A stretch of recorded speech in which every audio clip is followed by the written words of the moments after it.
Perfect to sa inyo guys. Kasi ito guys, kuha na niya lahat. And itong kinuha ko nga pala guys is the standard bundle. Tapos nag-sale siya guys. Pwede nyo siyang mabili in-store kasi sale pa rin sila. Or bumili kayo sa kanilang official store. Description box sa baba yung link. I-click nyo yun guys kasi meron silang promo. So para makaabot kayo sa promo, especially this coming December, i-click nyo guys yung link na nandyan sa baba para sa kanilang official store at mabili nyo itong X5 for a discounted price. So but ito lang yung binili ko guys kasi for me sulit na naman siya kasi pwede pa tayong bumili ng mga third party accessories online. Nandyan din sa description box yung lahat ng mga accessories na pwede nyo bilhin. At ang yung iba dun guys ay nandito sa video na to.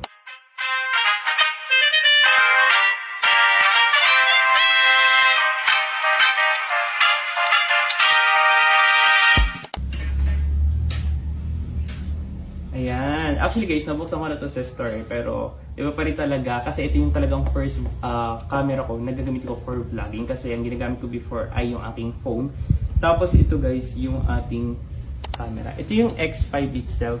Kung makikita nyo guys, medyo malaki pala siya sa personal tsaka medyo mabigat compared dun sa X4 Air. Tapos ang maganda dito guys, replaceable na yung lens niya unlike sa X4. Kasi yung X4 kapag nabasag, papadalhin nyo pa. Ito guys, kung wag naman sana,